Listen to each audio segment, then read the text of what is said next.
negeri dengan jiwa yang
Mozaik Budaya Pro 4 RRI Makassar, tematik anti-bullying.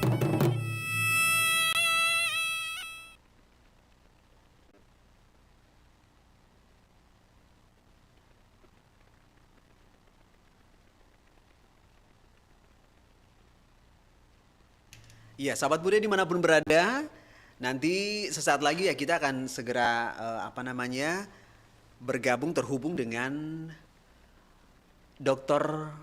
Muhammad Gatra Pratama, SPKJ, seorang psikiater. Kita akan membahas mengenai penanganan stres dan depresi akibat bullying ya. Tetap bersama Richard Ferdinand di sini dan kita akan mencoba terus terhubung dengan beliau melalui Zoom ya. Oke. Mari kita sapa dulu beliau.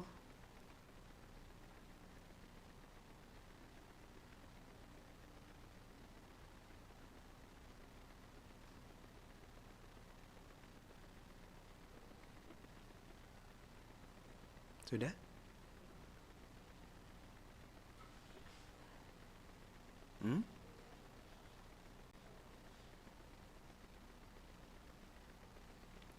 Iya.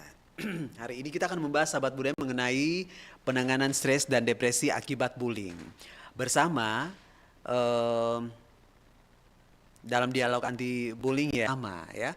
Beliau juga seorang psikiater. Hari ini kita akan membahas mengenai semua yang terkait dengan mengenai penanganan stres dan juga depresi akibat bullying. Nah, kita tahu juga bahwa ini hal yang sesuatu yang memang harus segera ditangani ya, karena jangan sampai kasihan anak-anak kita ini mereka bisa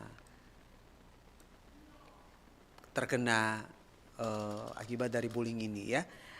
Jadi sahabat budaya jangan kemana-mana. Oke, iya sahabat budaya, saat ini Richard sudah terhubung ya dengan narasumber kami.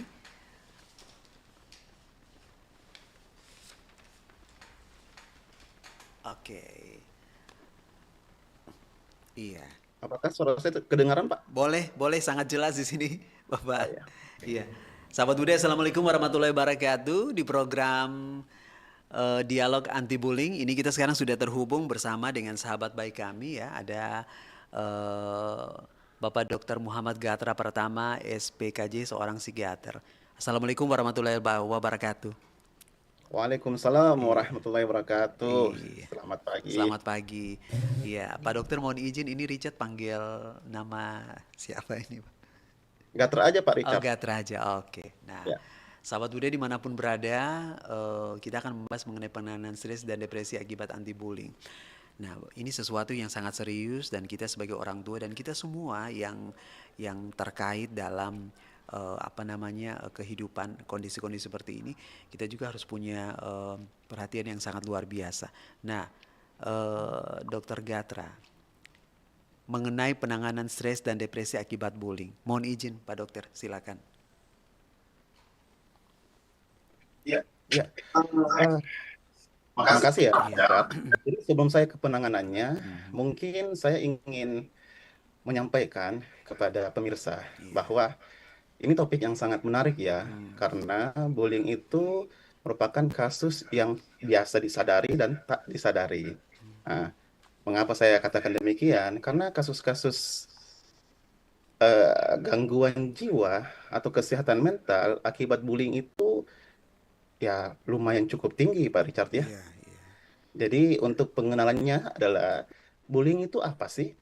Jadi bullying itu adalah suatu perilaku agresif yang dilakukan oleh seseorang yang bersifat untuk menyakiti. 3 komponen utama daripada bullying itu. Pertama, dia merasa berkuasa di lingkungan itu. Kedua, ada sifat yang semena-mena yang disengaja. Dan itu dilakukan berulang kali dengan dampak apa? Dampak untuk menyakiti korban daripada bullying itu. Bullying itu bukan hanya serta-merta secara fisik saja. Iya. Jadi bullying itu ada secara fisik, verbal, sosial, dan juga ada secara digital. Yang biasa kita sebut dengan cyberbullying. Gitu. Nah, fisik itu kan sangat nampak ya, Pak Richard ya. Iya, iya. Kalau secara bullying secara fisik itu nampak. Biasanya pelaku bullying itu memang melakukan kekerasan seperti memukul, menarik rambut seseorang, dan itu pastinya menyakiti pihak-pihak korban daripada bullying itu. Selain fisik juga ada yang tanpa disengaja ataupun disengaja melalui verbal. Nah, biasanya mungkin Pak Richard biasa ketemu sama masyarakat-masyarakat yang terkadang apakah itu disengaja, tidak disengaja, Iya. melontarkan kalimat yang menusuk bagi korbannya. Seperti, contoh kecil ya Pak Richard ya, Iya. kamu itu mukamu jelek banget sih, maaf ya, Oh, kok kamu hitam banget sih, kayak kayak kera gitu, iya. kamu itu culun banget ya, kayak muka-muka bego ya, gitu. Itu kan suatu bentuk verbalisasi bully. Tapi terkadang juga ada orang yang tidak sadar bahwa perilakunya itu adalah bentuk verbal yang dapat menyakiti hati seseorang. Nah, kalau perilakunya terus-menerus berulang dan secara agresif dapat membuat si korban itu merasa tersakiti, itulah yang disebut dengan bullying. Ketiga apa? Selain fisik verbal, juga ada sosial. Contoh paling sering di anak-anak remaja. Iya. Terkadang di sekolah-sekolah itu kita melihat orang itu seperti ada ada kubu-kubu tertentu yang dia masukin untuk pergaulannya. Nah, kalau ada seseorang di sekolah, siswa yang ingin masuk dalam komunitas tersebut dan terus dia dijauhi, itulah salah satu bentuk daripada bullying sosial. Itu kan biasanya orang-orang apakah dia paham atau Iya. tidak, tapi secara teorinya bahwa kalau kita tidak diterima dalam suatu komunitas tanpa alasan yang jelas, kita dihindari, mungkin ya, biasa juga banyak kita lihat di mana ya, di media dia Iya. korban ini atau si anak ini tidak ditemani bergaul karena strata daripada teman-temannya secara finansial berbeda. Jadi dia tidak diterima dalam pergaulan. Itu kan juga suatu bentuk pembulian, pembulian sosial namanya. Dan yang paling sering juga itu cyberbullying digital. Iya. Apalagi sosmed ini kan sifatnya open source ya. Siapapun bisa buka. Iya. Nah, jadi terkadang apakah dalam bentuk video. Nah, banyak juga sekarang kan yang beredar pengancaman-pengancaman Iya. seseorang ya terkait dengan penyebaran videonya. Nah, itulah saya sampaikan kepada pemirsa yang mungkin mendengarkan daripada siaran ini, upload Iya. foto dan video. Karena kan sifat daripada sosial media itu open source, semua orang bisa Bisa akses. bisa gunakan, bisa akses kapan dan di mana saja. Ya. Dan terkadang juga orang menjadikan suatu tameng bahwa saya akan sebar video kamu, saya akan sebarkan foto kamu. Nah, itulah juga dikatakan sebagai suatu bentuk cyberbullying. Artinya seseorang tersebut merasa tidak nyaman. Nah, apa sih dampak daripada cyber ataupun bullying ini? Iya. Nah, dampaknya itu sangat banyak, Mas Richard ya. Iya. Pertama, berawal mungkin dari stres. Bayangkan ya, kalau dalam satu lingkungan adalah lingkungan rutinitas orang tersebut yang mengharuskan dia setiap minggunya harus datang, contoh sekolah atau tempat pekerjaannya, dia selalu mendapatkan perundungan ataupun bullying. Dampak yang paling awal akan dirasakan oleh orang tersebut adalah stres. Apa sih gejala daripada stres akibat bullying? Orang yang mengalami stres itu akan berdampak pertama, perasaannya, perasaan yang terintimidatif. Perasaan disforik. Disforik itu perasaan tidak nyaman.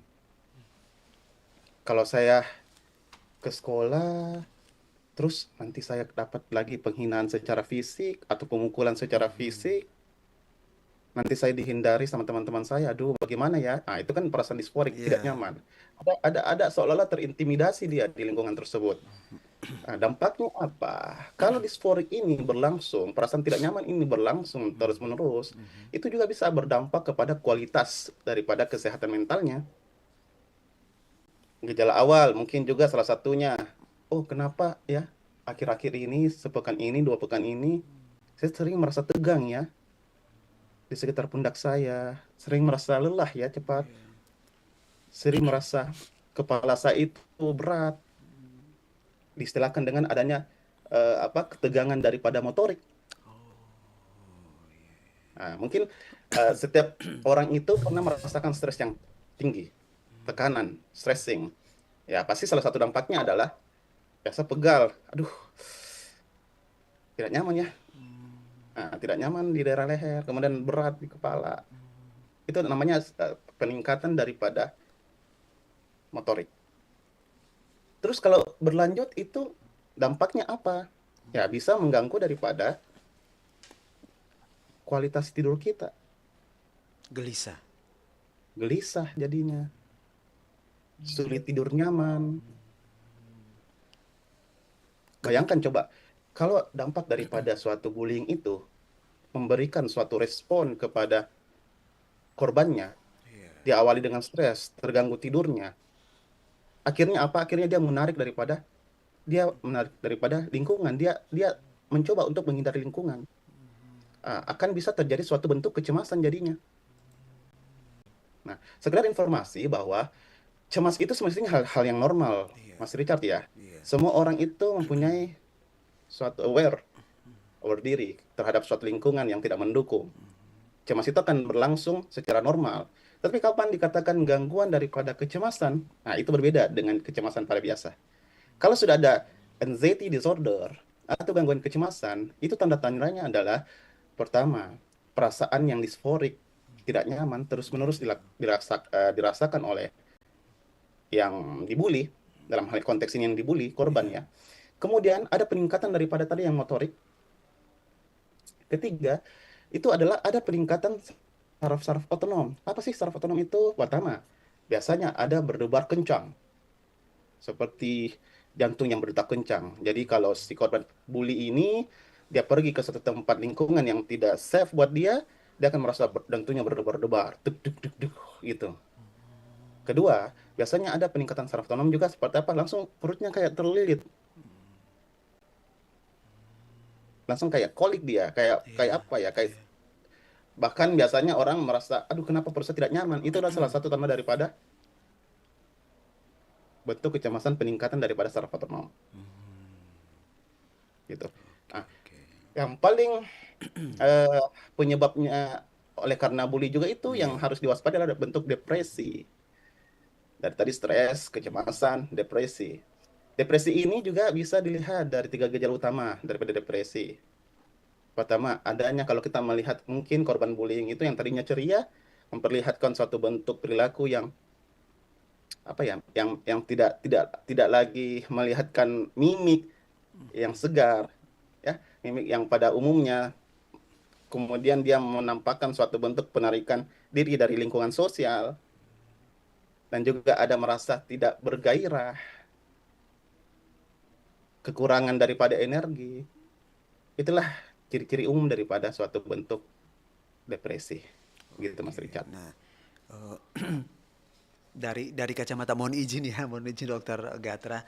dari kacamata Tata ini sebagai seorang psikiater, eh bullying ini sebenarnya kan sudah ada dari dulu gitu ya, dokter ya. Nah, Iya. tapi belakangan-belakangan ini dia dia langsung melesat menjadi sebuah topik. Kenapa? Mhm. Oke. Itulah. Jadi karena dampaknya itu sangat luar biasa. Iya. Bahkan ada orang mungkin juga Pak Richard atau Mas Richard ini sempat Mhm. ya melihat di media sampai ada yang melakukan tentamen suicide ataupun berhasil melakukan tindakan. Iya, betul. Mhm. uh, Salah satu contoh dia mendapatkan suatu bullying di lingkungan sekolahnya, Mhm. ya. Dia tidak dapat adaptif menerima daripada lingkungan tersebut, Mhm. tidak ada tempatnya dia untuk bervalidasi, Iya. berventilasi. Akhirnya apa? Akhirnya tekanan yang dia dapatkan itu pelariannya di mana? Pertama hanya mencoba untuk menyakiti diri. Hmm. Tapi dengan menyakiti diri dia tidak merasakan respon yang nyaman oleh karena lingkungannya tersebut tidak mendukung. Oke. Ditambah lagi support system yang bagus. Iya. Akhirnya apa? Dia melakukan cara dengan istilahnya dia ambil cara simple Mhm. dengan cara melakukan tindakan suicide itu. Oke. Itulah yang sangat ditakutkan Pak Richard. Iya, Jadi iya. diawali dengan stres, cemas, depresi, akhirnya melakukan suicide.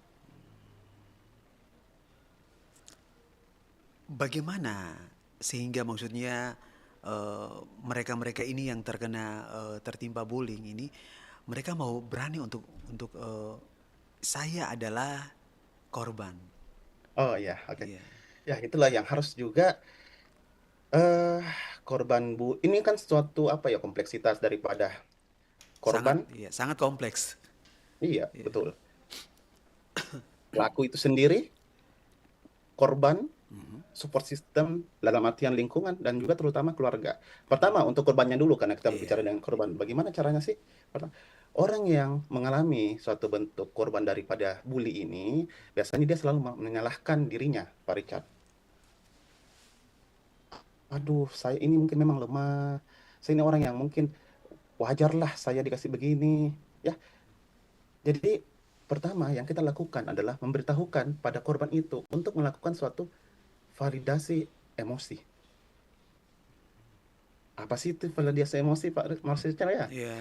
Validasi emosi itu bahwa korban yang selalu menyalahkan dirinya, dia juga harus mengakui bahwa rasa sakit itu memang nyata dialami Oke. oleh seseorang yang mengalami suatu bentuk perundungan atau bully. Karena biasanya korban bully ini seringkali selalu menyalahkan dirinya sendiri atau merasa lemah. Karena apa? Karena terluka secara emosional. Padahal dia tidak ketahui rasa lukanya ini dan rasa apa ya? Rasa merasa dirinya tidak superior ini akibat perundungan adalah suatu reaksi yang wajar terhadap perlakuan dan tindakan yang tidak adil yang diterimanya. Nah, biasanya orang-orang yang mengalami bully ini dia tidak menyadari hal tersebut. Akhirnya selalu menyalahkan dirinya. Iya. Nah, oleh karena itu pertama yang harus dilakukan adalah kita harus memberitahukan bahwa coba kamu validasi emosimu. Apakah ini hal yang wajar kalau kau tersakiti? Kalau kau dilakukan secara tidak adil secara perilaku dan tindakan. Mungkin Oke. Iya. contohnya yang dia bisa lakukan adalah pada saat ini saya sedang terluka Iya. dan aku sebenarnya hal yang wajar untuk merasakan perihnya perilaku yang diberikan kepada saya, tindakan yang diberikan kepada. Ini artinya kita memvalidasi emosinya supaya ada penguatan daripada korban bullying ini. Nah, kemudian apa? Salah satu akibat daripada bullying itu karena tidaknya support system. Jadi kita coba membangun suatu dukungan sosial yang aman. Iya. Ya, jadi kita menyampaikan kepada korban bully bahwa coba kamu temui seseorang yang bisa kamu percaya. Pastinya orang yang bisa dipercaya, Mas Richard ya. Iya. Orang terdekat adalah keluarga. Betul. Nah, itulah juga kenapa orang, karena sifat daripada manusia adalah makhluk sosial, pasti dia mempunyai suatu teman, dalam hal ini sahabat. Kalau keluarga sulit untuk ditemui, sahabat bisa sebagai tempat untuk dukungan sosial, support system bagi seorang korban bullying. Ataupun kalau di lingkungan sekolah, pastinya guru sebagai perwakilan daripada keluarga, dalam hal ini orang tua. Nah, apalagi yang bisa dilakukan adalah melakukan, itulah kenapa ada sisi positifnya juga kalau di sekolah.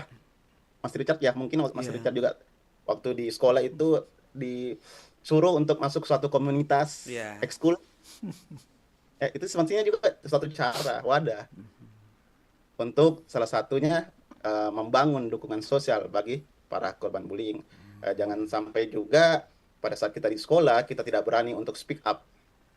Nah, Iya. tetapi kan kalau mau speak up itu harus betul-betul orang dipercaya.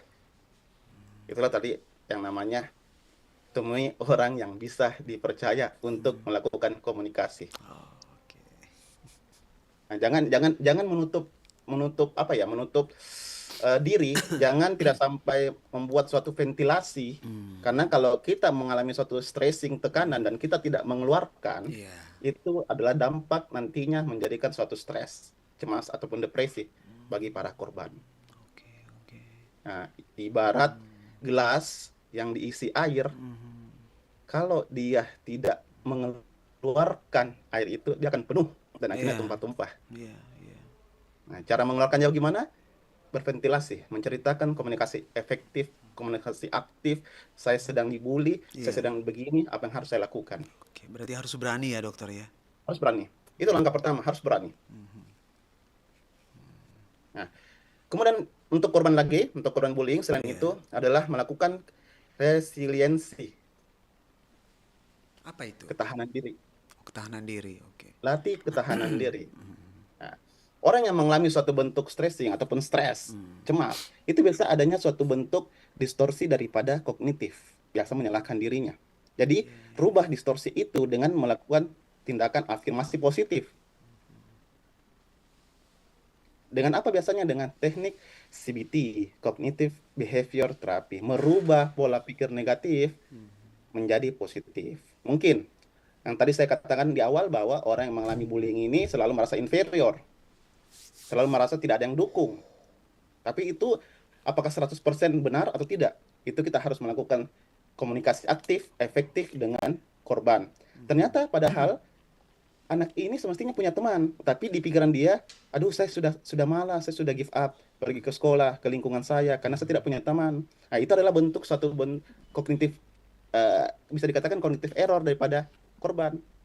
Ternyata korban ini mempunyai beberapa orang sahabat, beberapa orang teman. Ini kita harus sadarkan supaya ada motivasinya lagi untuk ke lingkungan tersebut. Bahwasanya afirmasi negatifnya itu bahwa saya tidak mempunyai teman, saya hanya orang inferior, tidak mempunyai apa ya istilahnya kekuatan. Itu kita bantu dia. Apakah betul kamu tidak punya teman? Ternyata dia bilang, ada dok. Berarti kita kita menyadarkan dia bahwa pikiran yang kamu bawa yang membuat kamu stres ini adalah suatu bentuk distorsi. Sedangkan kamu mempunyai teman. Apakah kamu betul-betul tidak mempunyai suatu bentuk apa ya keahlian khusus ataupun ada tidak kemampuan yang kamu miliki dibandingkan para pembuli itu? Ternyata dia orang orang pintar. Kan biasanya orang pintar itu terkadang terkadang ya tidak Iya, semua. iya. Dia itu lebih mementingkan dirinya daripada lingkungan. Terkadang tidak semuanya, karena dia fokusnya. Oke, oke. Ya kebanyakan. Dan terkadang kalau orang yang biasanya tidak peka dengan lingkungan, itu biasanya suatu mangsa besar buat pembuli tersebut karena tidak ada support system di sekitarnya. Nah, itulah kita sampaikan kepada para korban bullying, harus berani speak up. Nah, juga bisa melakukan suatu journaling. Journaling itu apa? Iya. Mencatat. Nah, kalau dasarnya manusia itu unek-unek, Iya. baik secara verbal ataupun juga bisa secara journaling. Journaling itu kita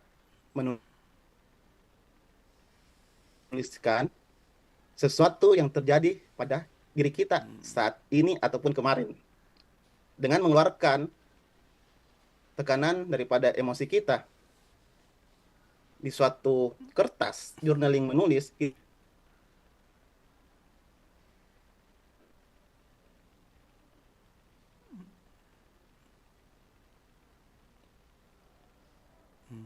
Nah, kemudian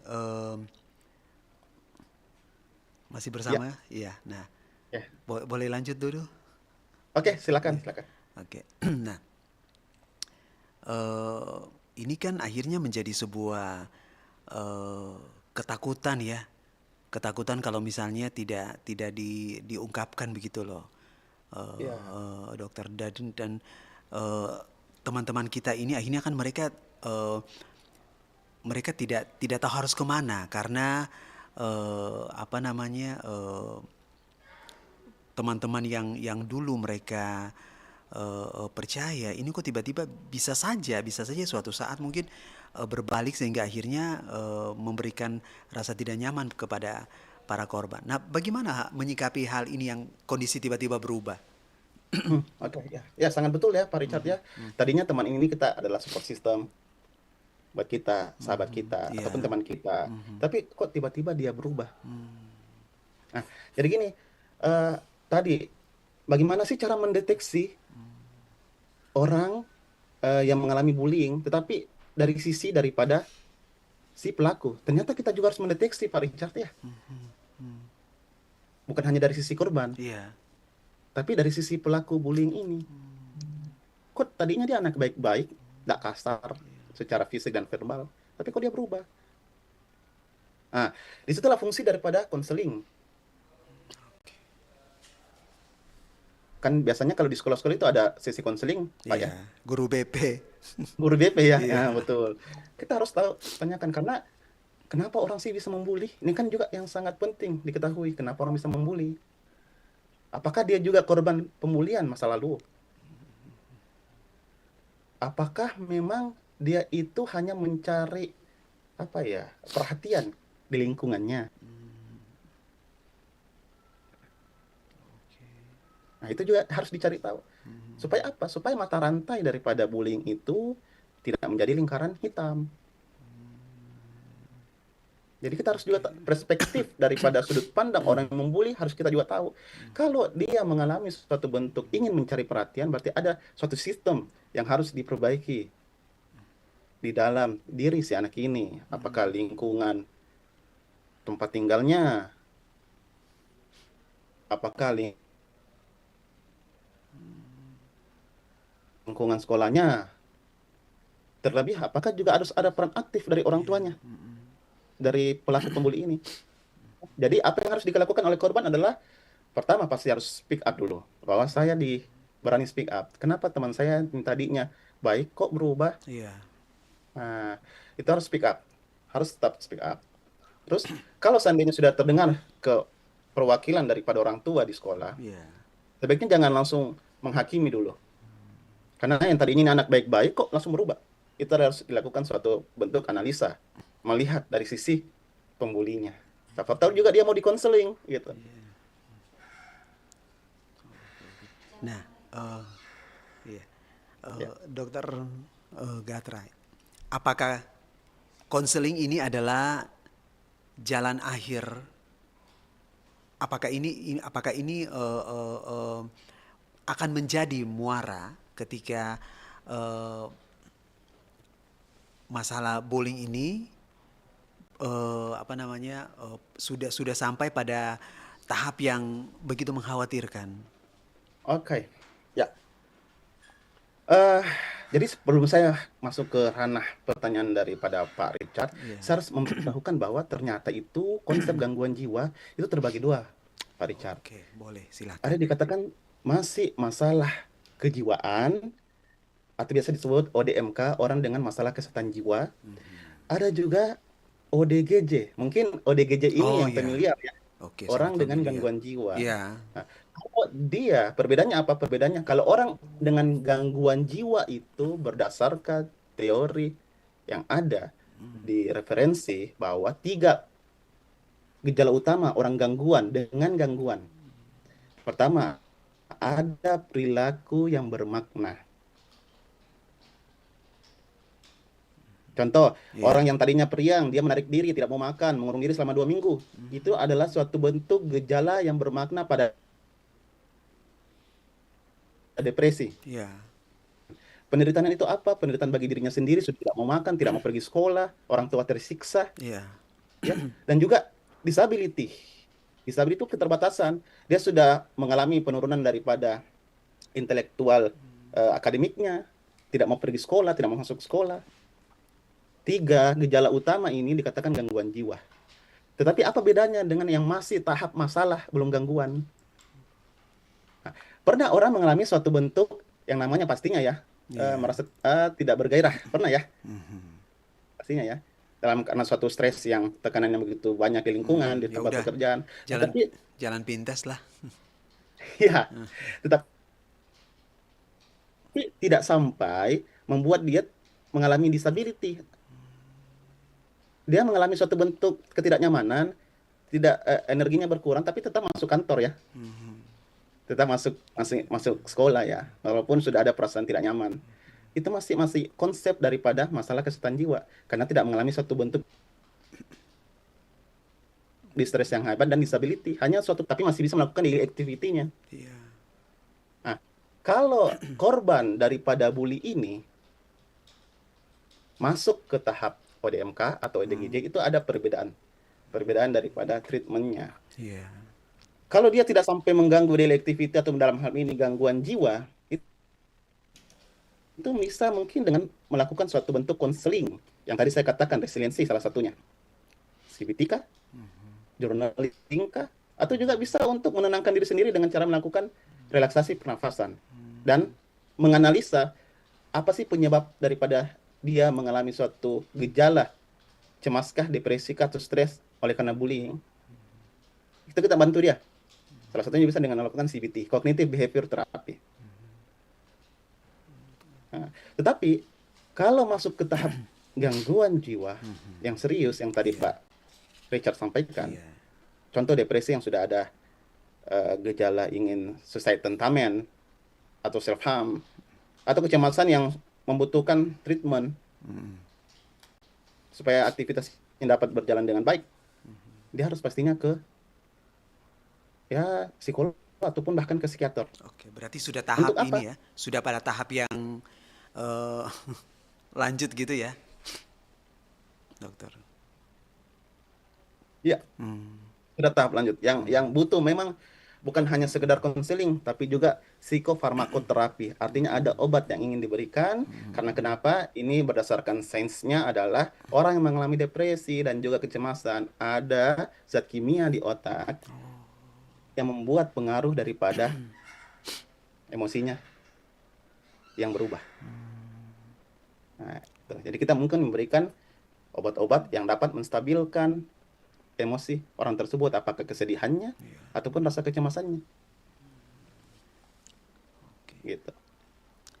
Dan Seberapa banyaknya eh, bisa menolong mereka ini para korban bullying ketika akhirnya mereka punya kekuatan untuk eh, melawan misalnya. oke, ya, seberapa besar? Jadi sangat besar kemungkinannya dia bisa keluar daripada gejala akibat bullying ini. Iya. Ya, kalau dia resiliensinya sudah bisa dapat, yang tadi CBT sudah berhasil, journaling dia lakukan dengan baik, artinya dia menemukan dirinya bahwa oh, saya ini tidak serta-merta harus selalu tunduk dengan pembulian. Pikiran saya juga tidak serta-merta inferior terhadap pembulian. Itu insya Allah akan dia dapat melawan daripada rasa ataupun dampak daripada bullying tersebut. Karena kenapa? Gangguan kesehatan mental itu adalah pengaruh oleh karena pikiran, perasaan ataupun emosi yang mempengaruhi perilakunya. Kalau pikiran, perasaan sudah stabil, dia akan bisa bangkit daripada pembulian itu.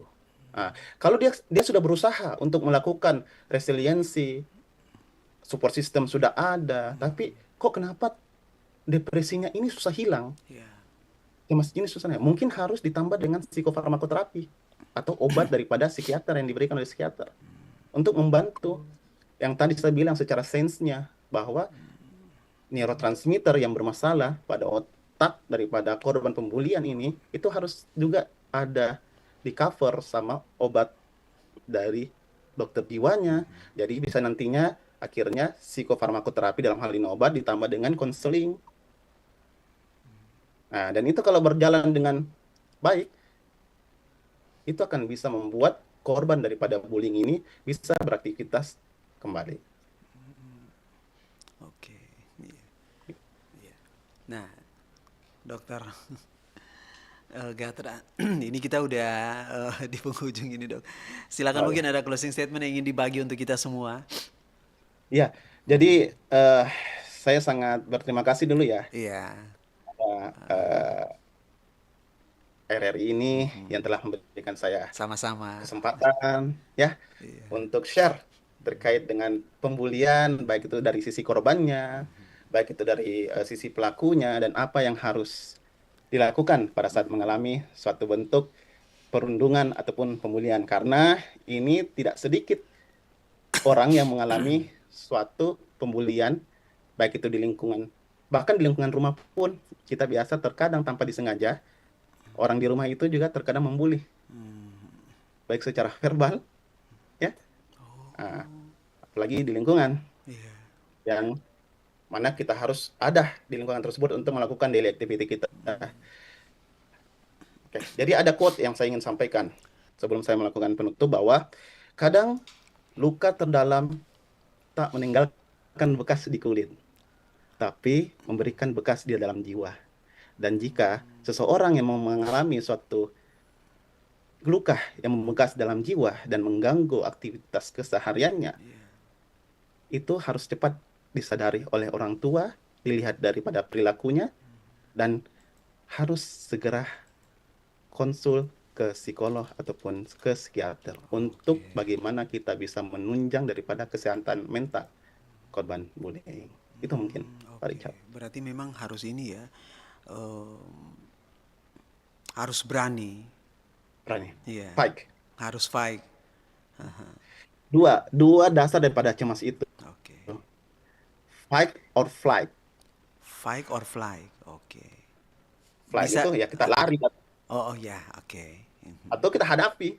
Kalau mau selesai masalahnya kita hadapi. Hadapi dengan bagaimana? Dengan tadi yang saya sampaikan. Berani speak up, cari Iya. support system, Oke.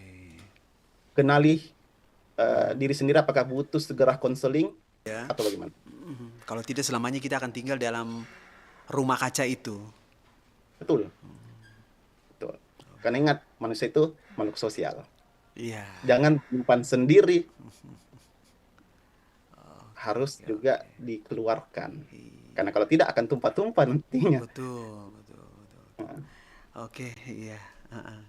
Dr. Muhammad Gatra Pratama SPKJ, terima kasih banyak. Hari ini kita Sama-sama, belajar Pak lagi, Richard. belajar Sama-sama, terima iya, kasih juga luar ya atas biasa. kesempatan yang diberikan ya. Semoga bermanfaat Pak Richard ya. Amin, sangat-sangat bermanfaat. Semoga kita juga, kalau misalnya ada teman tak atau bagaimana, ya mungkin apa namanya petua-petua yang sudah Dokter Gatra berikan pada kami hari ini, siapa tahu ke depan mungkin kita juga bisa saling support, saling bantu bahwa, Betul. hey, kamu tidak sendiri, tapi kamu ada aku. Ya, itu yang dibutuhkan juga. Gitu. Sangat dibutuhkan. Ya, sekali lagi terima kasih. Iya, Ya, Dokter sama-sama Pak Gatra. Richard, sama-sama tim Iya, RRI. Terima kasih iya. atas undangannya. Umur panjang ada waktu nanti kita gali lagi lebih dalam lagi. Baik, Iya, siap. Ya, terima kasih. terima Salam kasih. hormat buat semua yang ada di sana, keluarga terkasih, teman-teman, sahabat. Ya, Terima terima kasih. kasih Pak Iya. Richard ya. Assalamualaikum warahmatullahi wabarakatuh. Waalaikumsalam warahmatullahi wabarakatuh. Iya, sahabat budaya dimanapun berada, terima kasih kita sudah bersama dengan psikiater Dr. Muhammad Gatra Pratama SPKJ. Kita belajar bagaimana mari bergandengan tangan. Untuk kamu yang ada di luar sana, tidak perlu takut, tidak perlu khawatir, ingat bahwa ada aku, ada kamu, kita saling support, kita saling bantu supaya bullying ini bisa segera kita atasi bersama. Ini masalah kita bersama jadi tidak usah takut. Berani berbicara. Tadi dokter udah bilang fight or flight. Maju, hadapi, atau tidak sama sekali.